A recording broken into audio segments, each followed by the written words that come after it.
What's up, everybody? We have a very, very special guest today. Entrepreneur, artist, a true proponent of Indigenous Alaskan people, and all-around super dope human, Miss Crystal Worl. Crystal is a co-owner of Trickster company that's located in Juneau, Alaska, whose creations are a radical exploration in Indigenous design and cultural expression.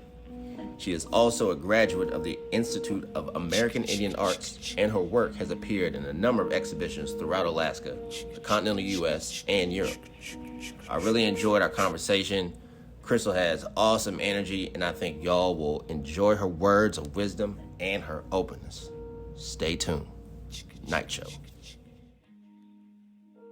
Well, since we started off with a joke, man, Crystal, thank you for letting me come here and, sit in your house and your super dope house, and make space for me, man. A lot of folks don't know who you are. I just got really associated with you professionally, but I've seen your work. It's so crazy. Like, I've seen your stuff all over the place. I'm like, oh, that's really dope. Oh, I wonder who did that. Cool. And then we're at that place, and then Chala introduced us. I'm like, oh, okay, cool. And then now we're here. So. And I checked out your podcast. I was like, this is dope. Thanks, man. I appreciate that. Man, seriously. Yeah. So, co-owner of Trickster and metal artist. You had the ring up earlier. I kind of wish you could. It wasn't in the shot. I mean, I have this one right here. I do aerial arts. It's circus acrobats, hanging from the ceiling on a silk apparatus and a hoop. Yeah. This is one of the apparatuses right here. I toured for a couple of years performing for Native youth events and Indigenous gatherings. I would do performances for that. Taking a break right now because the pandemic that we're in situation, and two, I wanted to really focus on my business with my brother Rico, who also lives in Juneau. We own Trickster company. We are an innovative Indigenous graphic design and art gift shop, and we're located online, and we design pretty much anything that Indigenous design looks good on, we'll do it, which it looks good on everything. This is true. Like even the pants you're wearing right now. Yeah, my leggings I'm wearing are Trickster company leggings. My brother does jewelry. He engraves a lot of jewelry. I've done a couple of jewelry pieces as well. I'd say our leggings, our basketball, and playing cards are the most popular items that people know Trickster company for. Yeah. What's your plan, I guess, with I see the basketballs, and I'm thinking man, that'd be so dope if that became the official basketball for all of started with Southeast Alaska and then Oh yeah. I mean, that's kind of what we're aiming for. We wanted to make products that we could see kids on the street playing with. Mm-hmm. So thus we started as Trickster Company Skateboards.com. And my brother was literally just hand painting skateboard decks because he was skating. He used to skate, and then I used to longboard. And we had just always wanted to see native design on a board and someone writing it. So my brother started doing that while I was still going to school at the Institute of American Indian Arts in Santa Fe, New Mexico. And he was selling them like hot pancakes. They would just fly off the shelf. And him and I were like, okay, there's got to be a way where we don't have to hand paint every single thing. That probably took Maybe a little time. Maybe we want to go into We're like, we want to go into the field of manufacturing things, but we were kind of at this point in time where the world of manufacturing native design was not supporting native artists. It was knockoffs made in Bali, fake little totems, and we're like, well, maybe this is our calling. We should do it because it's time for Native people to be represented in that field. Yeah. And I gotta say, it feels really good. It's been, 7 years now since we started? Dang. Gosh. Does it feel real, It doesn't feel real, but nothing feels real this year. So That specifically. Yeah. Dude. Yeah. And we were just talking about that, like, when you asked me, like, oh, when did I start doing all this? And it was like 3 years ago. And in that moment, I was like, wow, like, I could just said, screw it. You know, it could just have been an idea that just never got fulfilled. But then, like, Yeah. I wouldn't be here in this space right now. We wouldn't be doing this. Yeah. So, I mean, Yeah. and, you know, if you guys would have just been like, oh, yeah, you know, we talked about it and really actually, like, went and did it, like, it just wouldn't have kicked off. You wouldn't see people. It was kind of crazy how it happened because I was finishing school. I was getting my BFA in jewelry metalsmithing, and my brother had finished school at UPenn and was back here working for Alaska Heritage. And he was working on repatriating some of our like regalia and our ceremonial objects from museums. So he was kind of like, oh, wow, this really badass dude whose job was to go to museums and be like, yo, we want our stuff back. I'm gonna need you got that. to. This is the law. He's like putting down the law of NAGPRA. He's like, all right, let's do this. So I was like, oh, that's really cool. But I think that also helped him get on the track of thinking, well, there's so much that's represented about Native people by non-Native people. I think that was another push for us to start Trickster Company, because we're like, we want to be out there. We want to create a platform for other Indigenous artists to design products and cool things. And we want people of all backgrounds, Native, non-Native, to feel really cool wearing our gear, skating on our skateboards, playing basketball.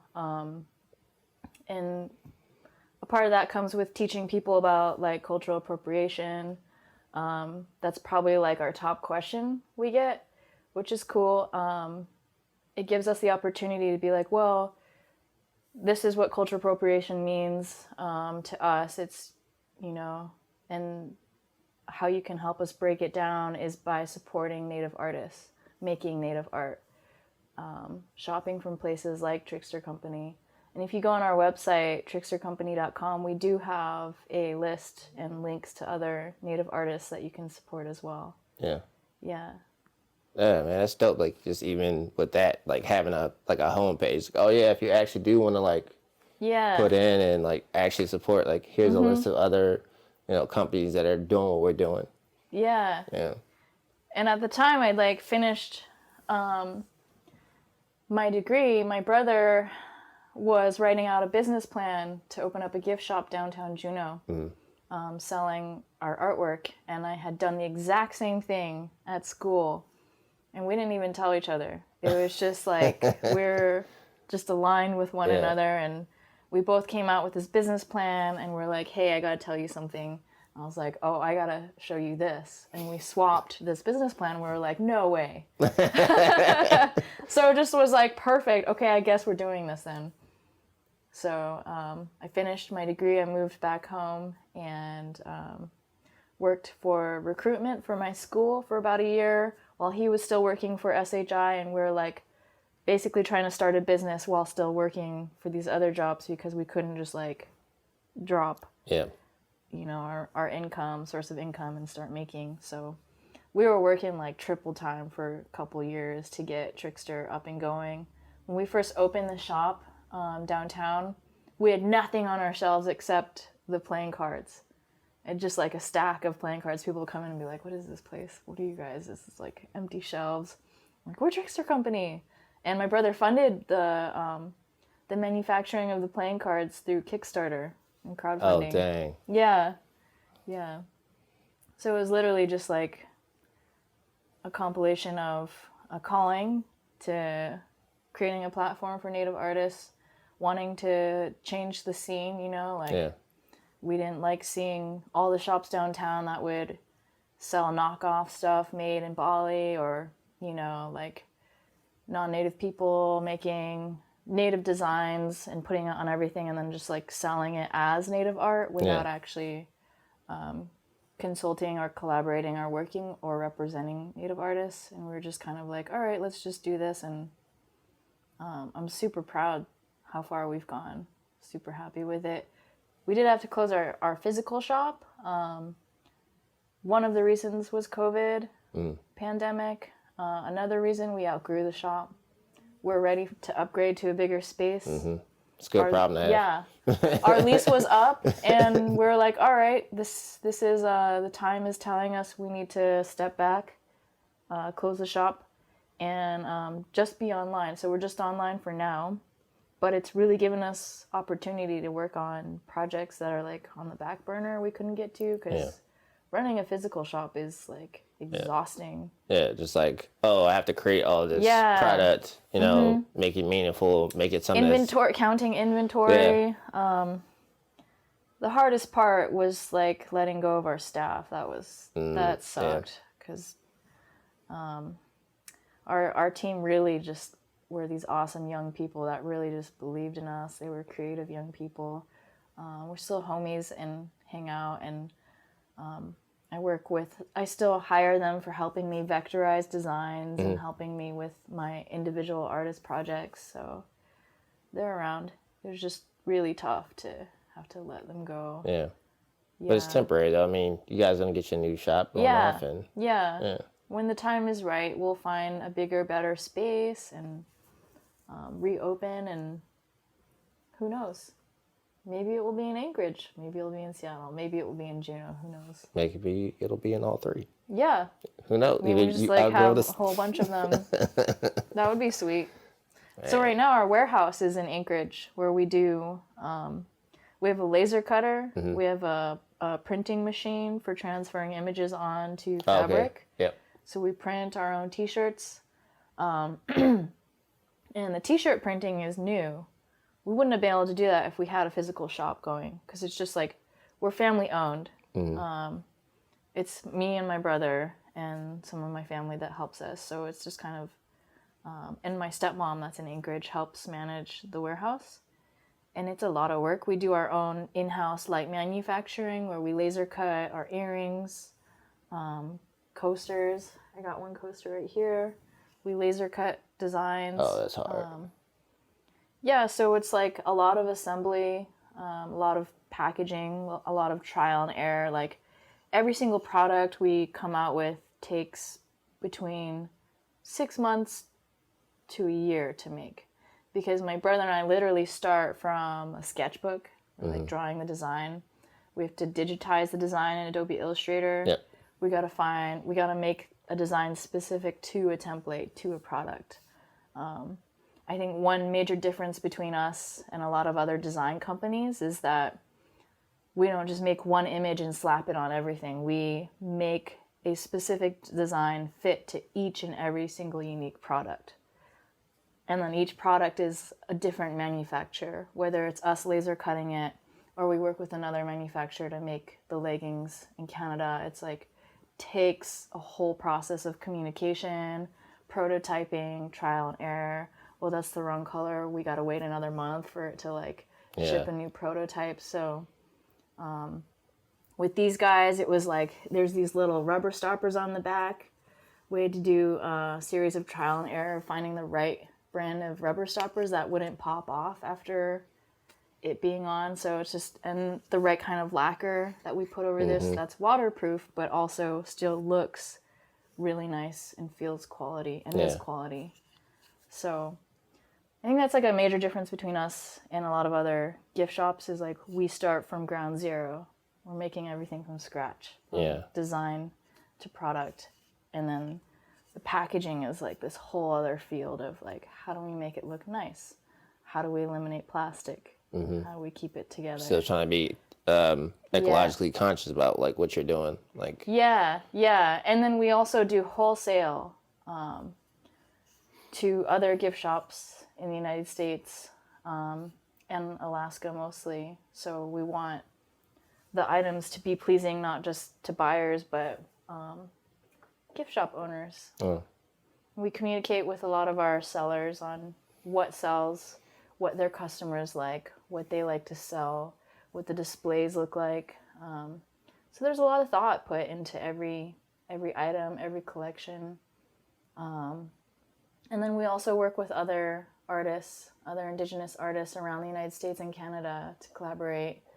on different designs. For example, I collaborated with Jared Yazzie. He owns OXDX. He's Okay. a Navajo designer. He's really dope, based in Arizona. They also do leggings, skirts, sweaters. He has his own in-house silkscreen printing setup, which is a lot of work. Yeah. But we collaborated on a pair of leggings before, and that's one of our top sellers, and it's one of his top sellers. So we just were like, you have a business, I have a business, we're homies, let's make designs together. We worked with Ronnie Fairbanks from Craig, Alaska on designing longboards. Allison Bremner, who's a clinker artist in town. She's really cool. She's done some amazing skateboard designs for us and sold jewelry through our shop. So it is a really cool excuse to work with other artists that are like me, to work on making ideas come to. Dude, that's super cool. Do you ever like sit there and like kind of pause and think like, the things that your brother had to go after in museums and like get out and, repatriate them, like that's you now, but like in 100 years, like the things you're making right now seem very present and whatever, but like in some time, like when people look at like, oh, what is your culture? Like, you're the descendants that come up. Like, how do you feel about that? Like, is that a lot of pressure on you or? Not really. I used to like trip out on the idea of today's contemporary is tomorrow's traditional. Yeah. Like on that thought and thinking about my ancestors, what was contemporary for them is now traditional for me now. Yeah. I think of it more of as like a guide, a really awesome guide, especially when it comes to creating a new design, a form line design, and coming up with something that's gonna be accurate to the structure of traditional form line design, but also be super fresh, that it's maybe I work with a fluorescent hot pink color. Maybe I fit it to a template that's a basketball or a really cool pair of earrings that are unique. So it's kind of like a fusion of traditional design but contemporary material, color, style. And every formline artist, every native artist has like a completely different style, which is really fun to work with them as well. Yeah, I was looking like at the museums downtown, like just watching like all these folks like give into their energy and watching like one person watch them do it and this is his style, this and the other, and then that young person being like, oh well, I still kind of want to make it like based on this, and I'm just like, that's a lot of knowledge just to like keep passing down and keep going, but it's important that linkage is still there. Yeah, it's an abundance of knowledge that's never ending. My mentor, the past 3 years, I just finished a apprenticeship with Robert Davidson. He's really prolific Haida artist that's based in BC, Canada. He's the top formline artist in my view. So I studied with him part-time the past 3 years, and he's in his mid-70s now, and he says he's still a student of formline design, of the art. He's still studying it and learning from it every day. And he does it 8 hours a day, every day on the same like schedule. He's like 7 days a week. He's very much on this track. And not only was he teaching me the art, but with the art comes this philosophy that he's teaching me. I always like to say he's Yoda of the art, and I was like getting my Jedi training. Because a lot of the things he taught in terms of philosophy that is applied to art also applies to life. Right. A lot of the structure of formline is about balance between the positive and the negative space. You have to have both. When you create one line, you're actually creating two spaces. Right. And how they interact with each other is important. It creates fluidity, or it could make or break a piece, you know. And when you look at a form line design, your eye might be drawn to one corner, like it might be too chunky over here, or it might be too thick up here, or you want it to flow so that your eye just naturally looks around a piece and continues to keep looking around the image. You want it to feel balanced. You want it, a lot of form line is, if you trace one line, it will go from thick to thin to thick to thin. It's very organic and fluid, but it's a beautiful process coming up with it. When I design form line, I have to look at pieces from the masters, pieces from Robert Davidson, and pieces from books of items that might still be in museums, and study those pieces. I have to go to museums and study old artifact items to see what, you know, how they did it. And that gives me ideas of like, oh wow, this box design is epic. Maybe I can get an idea from how that ovoid is shaped or positioned like that. I can apply that to, that would look really cool on a pair of leggings. Yeah. Yeah. Mm-hmm. Yeah.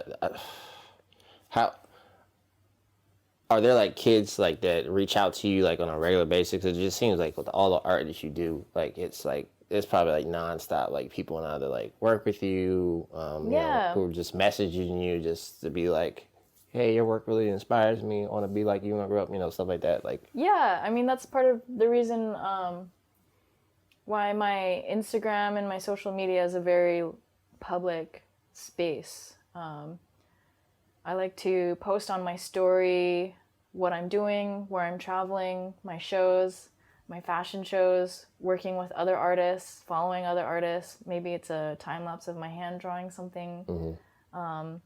And you look at my page, it's photos of me traveling, who I'm interacting with, other creative people, and then my pieces. Every time I complete something, I'll do a post on it.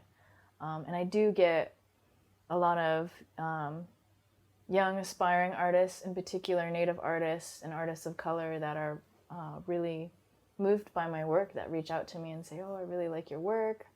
Can you give me some pointers? And I'm always open. I always support that idea of young people reaching out to me for feedback. I am at a phase where I just finished my apprenticeship with Robert, and I'm looking into the future of taking on my own apprentice or apprentices eventually. Right now with the pandemic, it's not happening, but it's giving me time to sort of, you know, simmer the idea, digest it, and make it into something. And it gives me time to work in my home, in this space, and create. Yeah. So there have been, you know, it's been interesting with the pandemic, forcing me to really lock down. I already stay home and work. I work for myself, and I work for, this is my studio, pre-pandemic and now. But it's definitely forced me to look inward more in terms of my art, in terms of myself. I've been cooking for myself. I had to create my own routine for a gym and a workout. I love eating out, but it's changed quite a bit cooking for myself, but it's okay. I'm really lucky and grateful. My uncle takes me out fishing and hunting. So. Oh yeah, I've seen your posts, man. I'm getting real jealous. Yeah, and that's another important component of my life and my creative process is being out on the boat in the wilderness, seeing the colors, the fresh air, the smells, the textures, even the hides of the animals, the fish skin. I tan it. I use that in my sewing. I use the seal fur, the otter fur in skin sewing to make clothing, jewelry, accessories. And even studying the animals themselves, the great thing about fishing and hunting when you're out there is being perceptive to learning from what nature has to teach you. And I see the movements of how seals move, how they interact, their curiosity. Mm-hmm. Then I paint them how I see them. And then the animals are literally feeding me, my family, and my community, and clothing me, and giving me a means of survival. Like I can make stuff from their fur and sell it. So that's a lot of power that one animal gives to me. So like a lot of adherence, like nature, the respect of it, like this whole circle of life that we're actually living in. And I feel like I see that so much more here, like living in Southeast Alaska, than I do like a lot of other places. Like food is so commercialized that, you know, a lot of kids grow up thinking that food comes from the grocery store. Yeah. Like they think that it just appears because you picked up the phone and called somebody and like, oh, well, they just had like, no. Yeah. And then there's the whole fast food culture. It's just like we're so disconnected from our food and our bodies. Yeah. Food is what we consume and goes into our bodies. You are essentially what you eat. Yeah. And the subsistence life is so healthy because it's not only is it like labor intensive, it gets me outside, it gives me fresh air. I'm like physically working the hardest I can to like pull fish up or to like carry things. When we go out deer hunting, it's like a lot of hiking. Yes. I gotta keep up, and it's like, okay, I'm not gonna I will never complain when I'm on the boat. Like I gotta be tough. And learning how to do things, you know, the going out and harvesting the animal is, you know, it's really humbling. We consider, as Native people, we consider the animal gives itself to you. And in return, you don't waste anything. You give thanks, and you use the animal to feed people. So, I mean, it's been so exciting being able to see people's faces and their excitement when you give them seal ribs or some sockeye or a fresh caught crab. Oh yeah. People get super stoked I about get super stoked about it. Yeah. Yeah. I always jokingly say to my uncle, like, thanks for helping me make friends and get popular in town. Yeah. And that makes sense too. Before my uncle took me out, there'd be other people in the community that would bring me subsistence food. So it's this constant circle of giving and receiving, and that's, you know, what, as Tlingit people, wealth is considered based on how much you can give and share. So that makes me really thrilled, and I definitely see that in my art. A lot of people look at my artwork and they're like, "Oh, it's so feminine. It's the movement," and I'm like, "Well, it's just organic. Like that's just things I see and feel when I'm out on the boat, when I'm out fishing, those movements." So, yeah, I'm really blessed. I can literally go out, get my food, share it, and then use that material in my art. Yeah, the last mask that I saw you put out, that with the fish skin mask, I was like, oh my God, that's so hard. Like I would have never thought to do that, but it looks so beautiful and it's like so unique because you made it. Like you can't go anywhere else to get that. Like yeah, it's just it's like you said, like, you know, nature kind of gave back. It gave back to you because you got inspired by it and then you turned it into something completely different. Yeah. Yeah. At the time I made that, I had made a seal fur version of that. Mm-hmm. Yeah. And that was, when I posted it, it just became really popular. And I posted it on this Facebook group called Breathe. And it's this massive growing group based in Canada that's Indigenous artists making indigenized masks. So there's like beaded masks, there's bark skin masks, there's all kinds of fur and wood carved masks. It's pretty sweet. So I went on there and I was like, oh, I got so many more ideas. And then I was out fishing and I was like, oh, I have to make one out of fish skin. I didn't even know if I could sew it like that and manipulate the skin to do that. Yeah. And then I beaded the edges and I was like, I don't know if this is gonna rip like paper or if it's gonna hold. And I kind of just, like the rest of my art process, I just do it. And I'm like, I don't know what I'm doing. It's like, I'm just going to keep going. I don't know what I'm doing. And it seems to work out really well in my favor. Hey, don't knock the process. If it works, do not stop. Yeah. Yeah. Man, Crystal, man. Oh my gosh. I could sit here like all day and ask you questions. But I wanted to this is, tell me about Fairbanks. Fairbanks? Tell me about living in Fairbanks. Because when people think of Alaska, they think like, you know, the mountains, the bears, and all this other stuff. But like, when I think about Alaska, I think of like more interior. Yeah. So Fairbanks, I grew up there from age 3 to 15. I grew up in Fairbanks, and it's very different. It's tundra. It's very flat. Yeah. You can see very far. The weather is completely different than Southeast. It gets super hot in the summer, super cold in the winter. Yeah. I remember like growing up and the winters being 60 below Fahrenheit. And it didn't matter. Like you like layer, and I'm like layered up to the point I'm just this marshmallow with like stubby arms. Like you can't bend anything. And it's just like, there's nothing you can do to be warm enough other than keep moving. And then, you know, there have been times I've like shivered so hard my body just got exhausted, and I just like had to give into the cold and just relaxed.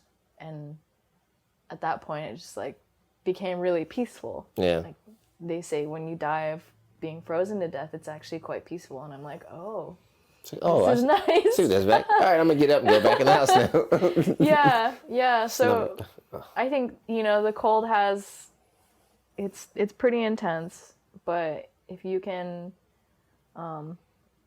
mentally handle it, it brings you to this really nice place that almost like you have to be slightly relaxed to be able to handle something that's so painful. Yeah. There have been moments where I like blink my eyelids and they freeze together. And you can't like wash your hair because then it snaps off. Oh yeah, because it's wet. And any hair that's exposed, Yeah. it turns white. It's kind of magical. That sounds very interesting and also like a nightmare. But It is. I don't miss the cold. I don't miss the heat. I don't miss the mosquitoes. yeah, The mosquitoes are pretty ruthless. I don't think people know like how hot it actually gets there. Like that's like It gets up into like 100 degrees. Yeah. On a hot day. Like that is such an extreme. Like I grew up in Maryland, and like we have like the severe versions of like kind of every season. I think the last winter when I was actually living there, like it was a freak winter though. It was like 6 feet of snow. It was insane. Oh yeah, that it never snows happens. like crazy there. And Yeah. everyone there skis and does some sort of snow thing. Like I grew up there just thinking like, oh, everyone on the planet knows how to ski. And then I went to school in the desert and like nobody knew how to ski, and I was like, and there've been some people that had never even seen snow, and I was just like, what? And then they were like, what? Tell me about snow. I'm like, snow is just like air. What are you talking about? It comes from the sky. Not here, it doesn't. Yeah. Yeah, that is a process. Like, Yeah. there's been like being in the military, it was a time where it was just like, you know, every year, every 6 months, somebody would report in and like, I've never seen the ocean before. I'm like, what? You know, it's like, yeah, the largest body of water near me is this lake that's like everybody goes to in the summertime. And I'm like, well, there's sharks in this lake, so don't get too crazy.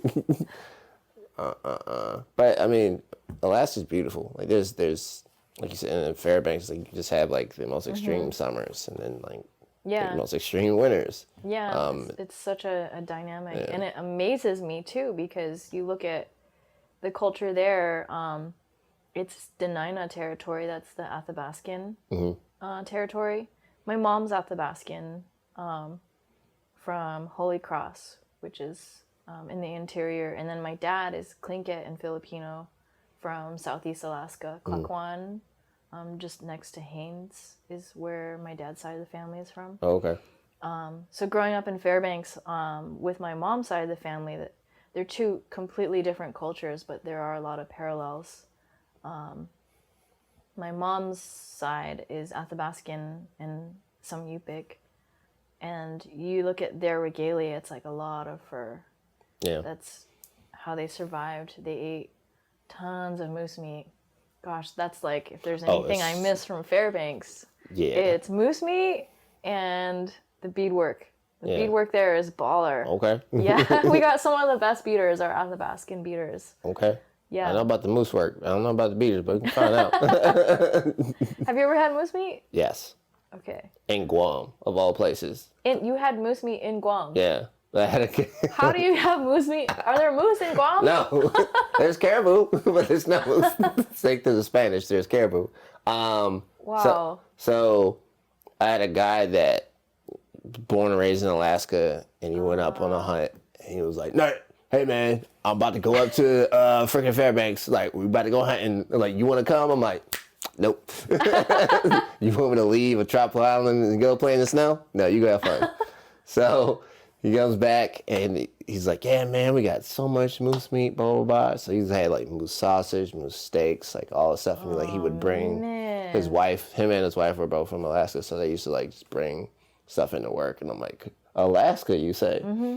I'll check it out eventually. So see, that's the Alaskan style, too, is, like, you share everything you get. Oh, yeah. Like, there's an abundance here, but you have to have a truck, you gotta have a boat, you gotta have guns, and, you know, all those things take time and money and maintenance, and if you don't have and training to use them safely and know what to do. And once you have the animal, you have to know how to process and butcher it. Yeah. Hopefully respectfully and without wasting anything. So there's a lot of work that goes into it, and it just makes a lot of sense that we share that abundance of life. Yeah. I definitely want to get into hunting. I just started, like, kind of fishing, like, this year. My dad came up, like, last year. He's really big into fishing, so, like, sat there with him because I haven't fished in years. But, like, the hunting part is the thing I want to do. But I don't. You should try it. I do. I was like, I got to be with the right folks. And like you said, like, you know, it takes time. And I just been, like, getting back into, like, long range shooting. And then just working with my friends to, like, get them up to par with, like, just firearm safety, because they don't have any, like, knowledge or background in, like, shooting or anything. So that's another little thing that I'm trying to work on outside of, like, doing the podcast, but trying to involve it a little bit more. Only just filmed it for the first time yesterday. So I saw that. Yeah. That's really exciting. Yeah, it was fun. Yeah. It was fun. And then I hit up one of my buddies, because I was posting up something, and I'm like, I can't use audio. So I was like, oh, let me hit up Mook real quick. Cause, hey man, like, you mind if I use your song for this? Like, yeah man, go ahead. I'm like, cool. So still trying to tap into, like, all the folks in Long Beach, because I'm like, hey, come up to Alaska, like, and recruit people. Yeah, like, you're gonna love it. Like, it's gonna be a fun time. Like, there's folks out here doing work. Yeah. We got the best of everything. Yeah. Yeah. And I'm, like, super grateful too, being from here and here now with the pandemic. It's like, it's much easier to social distance. Yep. It's much easier to still get outdoors, get fresh air, exercise, and not have to worry about living on top of each other. Yeah, like, I can't imagine how exhausting that is in a city right now.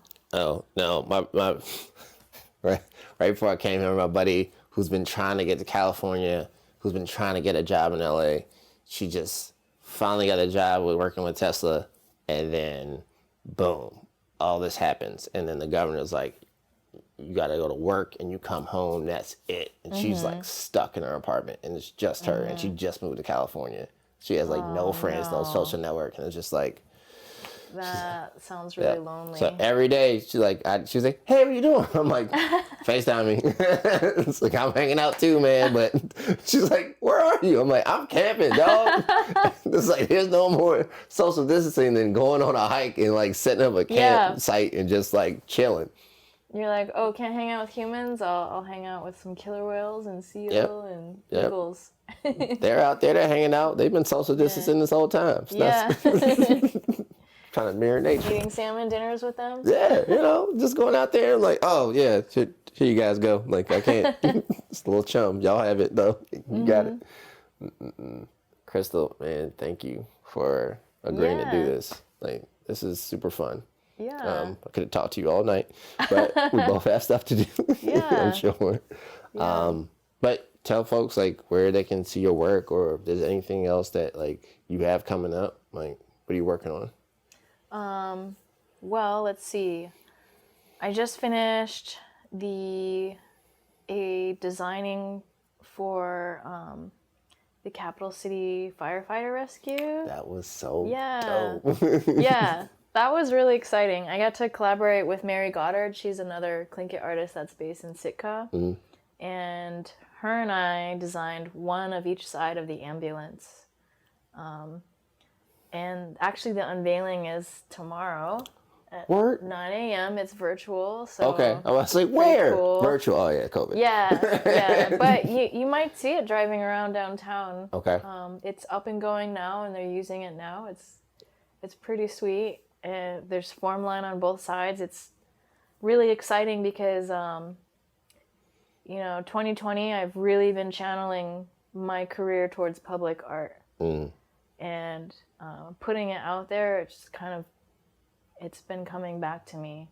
I've been doing tons of grant writing and funding and seeking. Yeah. I'm learning that's a big part of public art is writing about it. Yes. It's like, what does this do? What does it represent? Thus the coffee. It's right. This is who I am now. I wake up, I make my coffee, and I write. It's like, I thought I was an artist. Oh, okay. I guess convince people why they need to fund me to make art for everyone. So all the behind the scenes stuff that folks don't get to see. They think it's all like fun and fairyland. Like, oh, look at her, she's just on her rings, having the time of her life. Like, I'm de-stressing right now. Yeah. Yeah. But it's been super awesome with being here. I'm counting my blessings and being grateful every day for everything I have. This beautiful home, shelter, studio space, place for me to be creative, spend time with my family and a very, very small circle of close people here. My career has been just taking off this year in terms of public art, which is what I've always wanted to do. Yeah. Public art is great because you make a painting, it goes into one person's house. Who knows who sees it there? Yeah. You make a public art piece that's shared with everyone indefinitely or until it needs to be renewed. Yeah. These pieces right here actually are prototyping resin panels that are going to be panels I design for a guardrail for the new airport in Juneau. Oh, shoot. Yeah. That's kind of a hurry up and wait game. So yeah. It's in the process, but I started prototyping what my designs would look like. So I'm figuring out it's going to be a mesh of painting background, but with vector form line designs overlapping them. It's pretty cool. The resin you could see from both sides, light comes through it, it lights up. It'd be really exciting to, like when you walk through the airport, be greeted through this local artwork. Yeah, like welcome to Juneau. Yeah, and it'll be a guardrail so kids can go up to it and touch it, peek through it, interact with it. So it's pretty exciting to know that my work can be shared on this scale with like a massive amount of people. Yeah, it's like a piece of you just so that the whole world gets to enjoy. Yeah. So that's been great. I did, and then the ambulance, I did that. What I'm currently working on now is I'm project producer and lead artist of this mural that's going to go up downtown Juneau of Elizabeth Prodovich. Yeah. So for our viewers, Elizabeth Prodovich was a Tlingit activist in the 70s that advocated for the first anti-discrimination law that passed in the United States. And she's from the Tlugahadi clan, which is also my clan. So it just was like meant to be. Yeah. This is gonna happen. My homeboy, Pat Race, he owns AK Robotics downtown. Oh, okay. He's also an artist. He's super dope. he came to me 2 summers ago and was like, hey, Crystal, I have this idea. You know that one wall? And I'm like, oh, that one wall, I look at that wall every day and I'm like, it's going down. I mean, it's going to happen. It's going up. It's going up.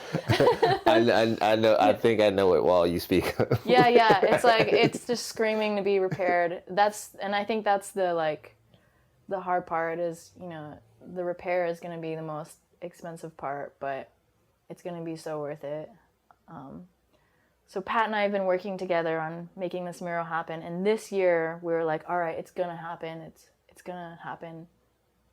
And then with the Black Lives Matter movement happening and the removal of all these colonial statues, I was like, the time is now. Right now. Yeah. For artwork, public art, for Indigenous and Black artists and artists of color to step up and be lifted to do the art.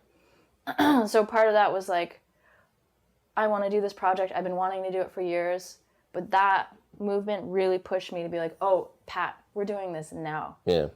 And I ended up getting the Individual Artists Award from the Rasmussen Foundation this year. And I had originally applied to that to fund a skin sewing project where I do skin sewing. And I hit them up and I was like, can I change it? Can I use these funds to pay me to make this project happen? And they were really excited on board with it. So I was like, okay, that's a boost, a little bit of money here, and a little bit of support here. It's just giving me enough momentum to get this project going and start it. So we're planning to make it happen next summer, hopefully when there's a celebration. That would be so lit. It'd be so crazy. And actually the artist that's behind you, right above you, her name's Lauren Brevner, and she's this incredible artist based in Vancouver, BC. I made friends with. She specializes in public art and portraiture of women of color who are leaders and warriors. And she collaborates with her boyfriend, James Harry, who is a Salish artist who did the form line in that piece. So I'm bringing her up next summer to come help me do the portrait of Elizabeth Prodovich. One, I suck at portraits, so that's like her specialty. And then two, I'll learn from her about murals, public art. She's pretty big in LA and New York and BC, Canada. So it's kind of like my vision for working with someone that I'm a big fangirl of. Yeah. That's always kind of cool to like actually start working with somebody whose work you like really like dig and you admire. I'm always inspired like people who can like draw faces in portraits, because it's just like just learning about like lighting and everything from like out of photography classes or like any of my videography classes. Just like there's so much texture, there's so many different like color variations in a person's like flesh, their skin, just depending on like how far or close they are to light and how it catches their eye. And people just like, well, oh, okay, yeah, get back to me in a week. And I was like, okay, here you go. This is what you wanted, right? It was just, what? How did you make this? Yeah. I'm always inspired by these types of art. Yeah.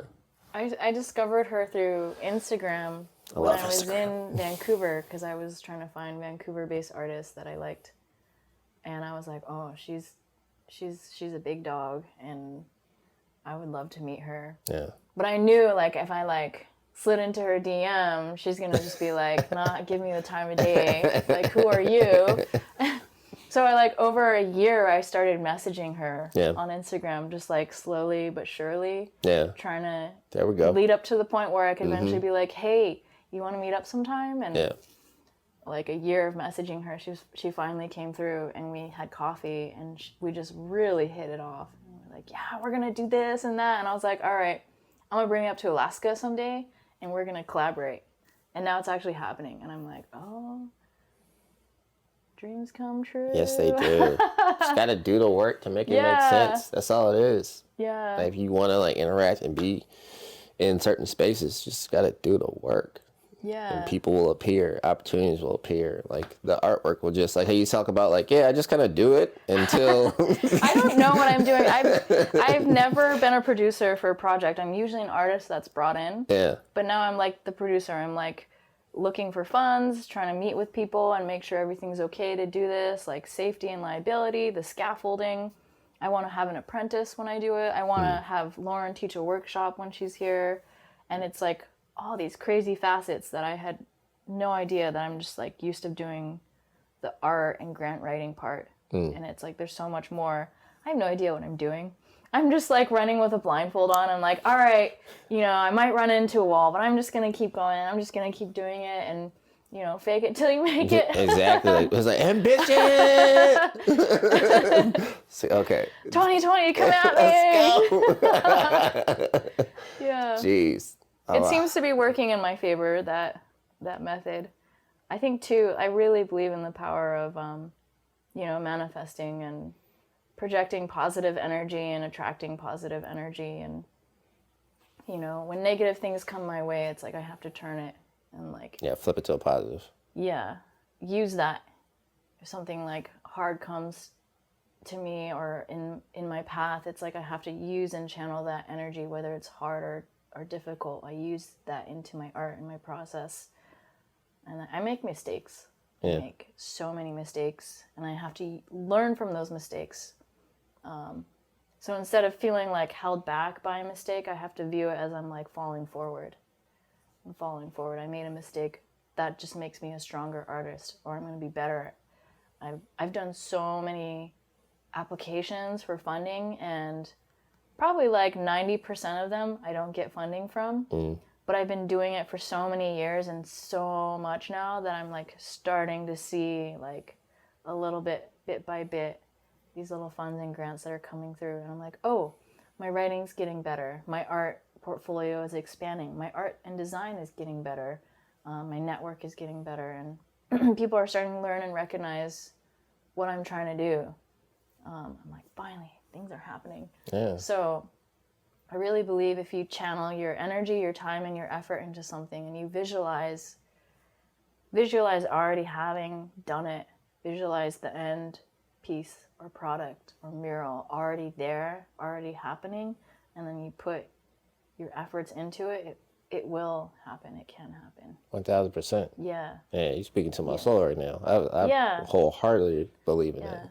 Yeah, it's like, it's the head bumps, the trips and the falls, like the setbacks, like those are, you know, those are the free throws you do at practice. Yeah. That you miss and you brick. And it's like, all right, well, you know, I got to tweak this a little bit. I got to do this. It's like you know, the injuries you get. Like, I used to run track. So, like, every hurdle I used to smash into when I was younger or get too high or, like, you know, tumble or somebody would elbow me when I was going down the track. It's like, you know, it's that. It's like, oh, well, I forgot to do this time. I have to remember how to, you know, oh, I said this thing to this person. You know, I was trying to get these grants together and, like, okay, maybe like, oh, OSHA, that's the thing. You talk about scaffolding. It's like, oh, okay. Yeah. Yeah. No, and you just learn, like, as long as you don't quit and you just keep going, like. Those struggles and those pains, they make you stronger. Yeah. Whether it's out here and here or in here, it's like you grow from it if you choose to. Yeah. Yeah. The road bumps shouldn't be like completely like deterrents. It should just be more motivation. It's like, all right, this is gonna I gotta turn this into fuel. I gotta turn this into jet fuel. Like, we taking off. Like, I am getting out of here. Like, I see it. Yeah, I see it. We just gotta get there. Just, you know, people just gotta ask questions. Like, keep being persistent. Like, it took you a year to freaking get a hold of Lauren.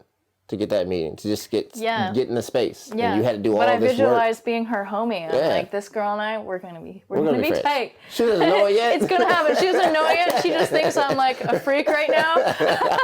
So this girl keeps messaging me. It was like, oh wait, she doing it? Like, oh, okay, I see it. She's just not like, you know, 100 posts and like 2 followers and like no work to show for herself. No. Yeah. No, it's you doing the work every day.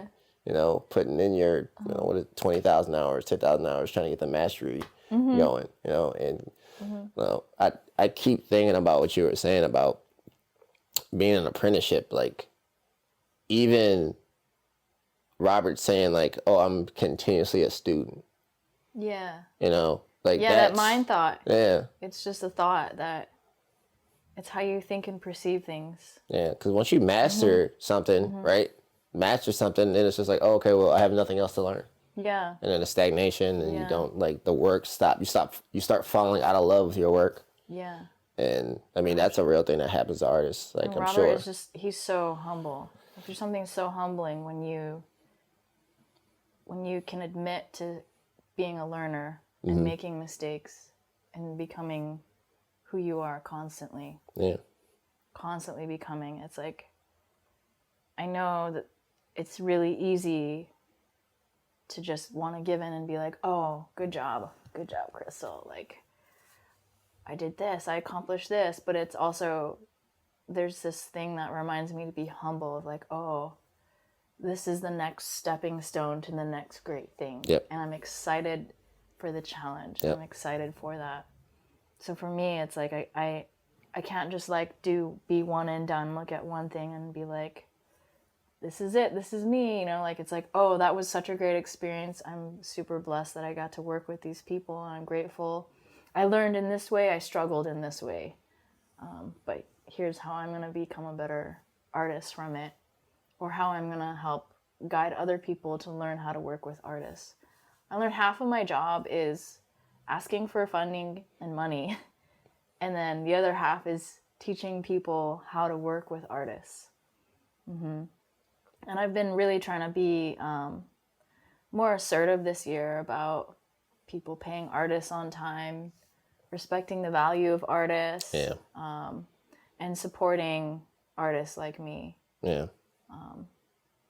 You know, with the internet, it's like, it's so easy to find and research to learn how to support an artist of color or a female artist. It's just super easy with Instagram as well. So, yeah. I'm really excited to be an artist. My life is really cool. You mean you don't want to sit in the office for 12 hours a day? You know, I tried that, and it just was like, wow, I can't sit still. My mind is crazy. I think, you know, being an artist is perfect for me because I'm beading over here, I'm painting over there, I'm writing over there, I'm drinking a cup of coffee over here and a cup of tea over there. It's just like, my mind is not... Oh, we live in the same house. Our houses are very similar. I'm organized chaos, and time is just this like bowl of noodles for me. It's not linear, like, I did something, but I don't know when I did it. Sometime in my lifetime I did it, and sometime in this life I'm going to do this. I'm going for it. So it's like, my life is utter chaos, but it is organized in my mind. No, I understand that. I have like a bunch of notebooks in my house, and one's by the window, one's by my desk. I keep one in my bag, but I'm like, I have to keep them in the place because I'm not going to hold on to one because there's too many thoughts going on all the time. And then I'm like, oh, here's my camera set up. I have to edit these videos. Like, oh, then I also have the projects that I have on my desk, blah, blah, blah, that I'm working on, and then just like other conference calls, like meeting up with artists and trying to do other stuff. Like, oh, I'm gonna go hike. Oh, I'm gonna take a couple of pictures. Make sure I post those on Instagram. So yeah, the artist life is fun, and I have it no other way. I wouldn't have it any other way. And it's pretty cool too to have, you know, people are really fascinated. They're like, oh, I'm living vicariously through you, and I think that's another reason why my social media my Instagram is such a public platform, because people are thirsty to get, you know, have a taste of that freedom and that creativity and like feeling that. I mean, it's a lot of hard work too, but it really is fun to share that with people. Yeah.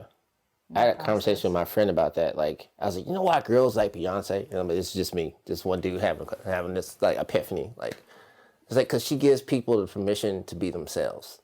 Because I don't know, there's no other Beyonce out there. It's just her. So what did she do with Beyonce? She became Beyonce. Like she put in the work. You know, she had a team that like supported her and projected her. Like, it's like, and you can pick any artist that you like. You can pick, it could be Lady Gaga, it could be whoever. but they are themselves. They were themselves, and it worked, like on a grand level. Like the entire world knows who they are, and then people listen to that music, or they look at certain directors and they like watch all their movies because it's their style. They only do it their way, and it's just like, oh, you get enthralled by it, and it's like it motivates people. They want to be around that. It's like a Super Bowl team winning. It's like, oh, I'm gonna wear that jersey. There are people that just do that. They don't watch football. They don't watch NBA. But like a team wins and like, oh, I want to be close to that perfection, that idea, or something that motivates them, or gets them just feeling electric, or makes them think like, you know what, I can do it. Yeah. I can achieve. Yeah. Yeah. Do you have a favorite director? Yes. Denis Villeneuve. He did Blade Runner 2049. He was the director for, he's doing the new Dune movie that's coming out. Oh, right on. Yeah. Yeah. This one movie, Prisoners, with, what's that guy's name? The only other movie I can think of is, Gyllenhaal. Whatever, I can't remember his first name right now. Oh. Yeah, Jake Gyllenhaal, I think. But like, I just like how he uses the environment so heavily, and when he's filming, there's this one scene in this movie Sicario where they're like, they're walking from the desert, and it's like all these guys, and they're trying to hunt down these cartels, and you hear the music going, and you just see like this very bright and vibrant background because the sun's about to set. But like all the CIA guys are just like marching into the darkness, like into this valley, and one by one they just disappear. And I'm like, you have to like really put that into thought to just think like, oh, these guys are really about to like disappear. Like the darkness has now become like a character of itself. And the things that these guys are about to do is just like, it seems so ominous. And it's like, gets me so anxious and so excited and pumped when I watch it. Yeah, I went down a rabbit hole on that one, but you asked a good question. Ominous, that's good. Yeah, but it's, I love art in any way, shape, or form, especially like visual arts, because it's just, people look at it and he can be like, oh, no, man, that was just sunset. I thought it was kind of cool. But I'm like going down this rabbit hole. But, and people look at your art and can just, a million opinions on what it means, why you did it. And I mean, just to have those conversations, you might just have two people that are at the airport who would never have spoken to each other. And they just look at something that you put up. And it's like connection. Yeah, people are really, eager for a story. Yeah. I think that's what it is it doesn't matter your medium, it's about telling a story. People always want to know the meaning of my work and designs. I'm like, I don't know. It's like check it out. What's the meaning of life? I don't. What's the title of this epic painting? I'm like, untitled. I don't know. That's the third untitled she's done this month. Must be a series. It's funny. I don't think about those things. It's just like when I'm in the process of harvesting an animal or butchering or tanning or sewing or painting or designing, it's like those things, I guess, have meaning in my thoughts that go into them. But when it's like a finished piece, it's just like, oh, I went through this with this piece and it comes from this experience in my life. I don't know how, I'm still learning how to navigate, how to translate that to people. I feel like I can do it visually, but with words, it's always like, whoa, what's the meaning of life? I don't know. Yeah.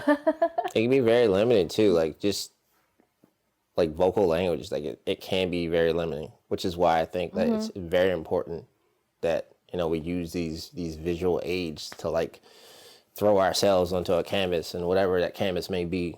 Yeah. It really gives ourselves a moment to like really express ourselves in a way just words can't, like same way, like composing some music or whatever, the same way, like can't really express how I feel with words, so let me pull out my violin. Yeah. Like you can hear that sound and just be like, oh, I'm kind of sad, or I'm up, or I'm like excited, or like, I'm kind of worried. Like, Yeah. yeah, Yeah. yeah, it's the power of art. Like, Yeah. it's important.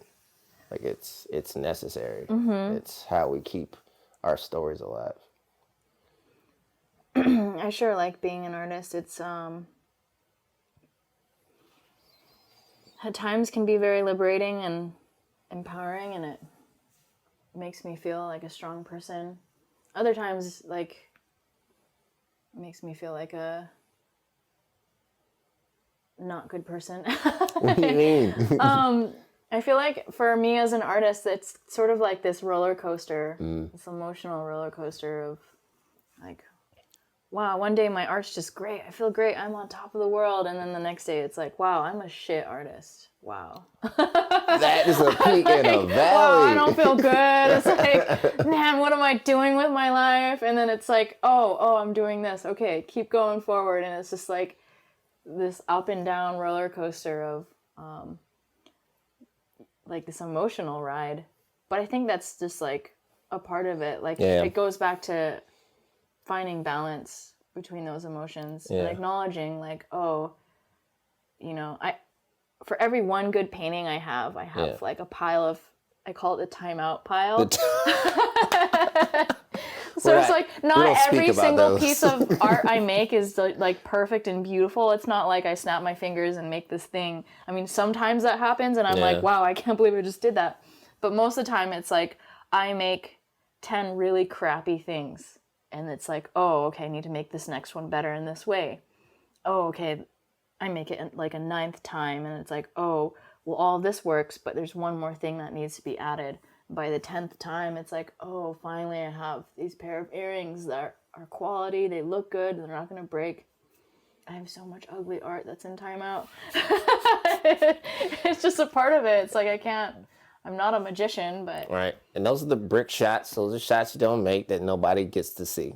Yeah. I know. My brother and I joke that we're going to have a show of all of our mess up art. All of our timeout art is going to be this epic show. And it's like, But who knows, man? People could see that like unfinished pieces and be like, I want this. How much? Exactly. This is amazing. Please put your name on like, it. Of all the shows I do, there's my brother and I joke about this all the time because of all the shows I do, it's like there's always one piece where I'm like, oh man, this is something everyone's gonna love this piece, but not that one. You know, that one's just to be part of the body of work. It's just there, and then it's like happens every single time. Never fails. The opening, we're like, wow, that one. I'm like, really, that one? What about this one? I put my soul into this one, and they're like, no, but this one is everything that is you. And I'm like, what? Remember peaks and valleys? This is the valley part. Oh, okay. Sure.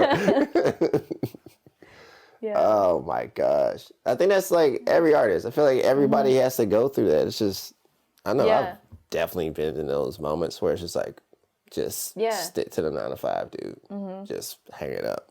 You kind of just like gotta laugh at yourself sometimes. Sometimes I wake up and I'm like, what am I doing with my life? And then I'll just like call my friend up who's an artist. What am I doing with my life? He's like, I don't know. What am I doing with mine? And then we just laugh about it. It's like, oh, that's how we started this today? All right, that's We're just on this crazy journey, and we're just like trying to collect things and make things out of it. Like, who am I? It's like, I don't know. Keep creating yourself. I'm sure you'll figure it out. Yeah. An unfinished product. A forever product that's continuously evolving and growing and learning and failing and succeeding. Yeah. I do see, I do see artists who get into a trend where they make something and it sells really well and it does really well and they continue to make the same thing, and then it's just they kind of stop their creativity and their originality from there because they just keep making it just because it's what is in demand and what I mean, understandably so if it pays the bills, but I constantly am wanting to explore and reach outside of my comforts, outside of what other people want and expect of me. And it's a constant battle of give and take and push and pull. And working with every single client or contract or commission I do, it's always a push and pull sort of. I can always recognize when someone's worked with an artist before or not. Some people are like, oh, this is my vision, you're gonna fill it exactly like this, and I'm like, it doesn't work like that, but here, let me guide you to how to work with me on creating a vision together. And then other times it's like, oh, you just make anything and everything will do it. That will work. And it's like, oh, well, that's nice, but can you give me more of what you want, your vision? So it's always like asking for more or giving more, or, I feel like a part of my job is just being a guide. Yeah. I'm like guiding people how to have a vision and work with me collaboratively. Yeah, and that always comes with a struggle, and then always also comes with like relief of like, oh wow, it's been really nice working with, like, for example, the ambulance. I didn't know I was going to collaborate with Mary, and I was pleasantly surprised because she's a wonderful artist. I love her work, and I couldn't have asked for a better artist to collaborate with. I was surprised at first that they had selected another artist to collaborate with, and I was like, oh no, who's the artist? Like, I hope we can make this work, because it's not like all artists can just like be thrown in together and make something magical, and I was really happy it was her. So she decided to do one side, and we were sharing each other's sketches and ideas. We were FaceTiming and having coffee together virtually, and the thing that kept coming up in both of our designs was the hand. And I was like, oh, the hand is like universally known as like a human trait. And in terms of, first responders, the hand is like, it's a healing, it signifies healing and helping one another and community, reaching out, giving each other, literally giving a hand to one another. So we decided to use the hand and the humanoid face. And one of the requirements was a strip that goes right through the middle of the design. And we used the thumb to do that. And it goes to the under chin of the face. And then when we're finalizing the image, she added a sun, and I didn't know she did that. And in my design, I added stars above the fingertips. Oh, man. And like it came together, and I was like, oh my God, day and night. Because firefighters and EMTs, they're working day and night around the clock. Yep. And I was like, whoa. Wow. Yet again, just working, just that synchronicity coming up. Just like your brother in the business plan. Yeah. That's dope. Yeah. So it's just like if you're open to it and you allow it, and you're in good energy of creating something, it will come to you, and it will come to you really nicely. Day and night. I had a friend say like things should come to you with ease. Mm-hmm. Like it shouldn't have to be a constant like struggle. Like of course you got to do work and you got to put the work in or whatever, but like it should just come. Like and if it's coming to you, it's flowing to you effortlessly, then you're like in the right path. Mm-hmm. So peaks and valleys aside, you look like you're freaking rocking it. You're definitely where you're supposed to be. I'm like, I just want the salmon to keep coming to me. Like, if we could get that flow going, that would be dope. I haven't caught anything stuck in here. Mm-hmm. All my friends have, they'll be right next to me, and I'm like, oh, okay. That's what this is. It takes time. It does take time. It takes time. Mm-hmm. Definitely does. Just need to get out there more often. Haven't fished enough, but maybe that'll change. I definitely learned a lot of patience from fishing and hunting. You learn to be very patient. There have been so many times we go out and get nothing, and it's like, oh, that's a part of going forward to getting something is, can't win every time. So I'm just grateful that we can go out when we do. And when we catch it good, we're like, woo! Yeah, baby! You gotta extra celebrate for all those times when you didn't get anything. We're having smoked fish tonight. Oh, God, man, you gotta be so hungry.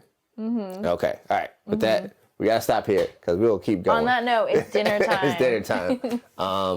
thank you again, Crystal, for this. This was freaking amazing. I really enjoyed like just being in your space and just talking to you, man. This is freaking good conversation. Yeah, thanks for coming in my space and enjoying it. I really miss hosting people. I can believe it. This definitely it looks like something where I want to like stand and have like some wine and just talking chill with folks. Soon. We will go back to normal soon. Yeah, everybody just stay positive. Yeah. Until then, keep creating. Yep. Keep creating. All right. Yeah. Woo!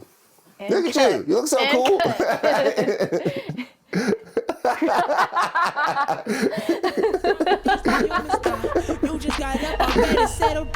Thanks for watching. More Night Show to come. Please like, share, and subscribe. The more interaction I have from you all, the more content I can crank out. Night Show.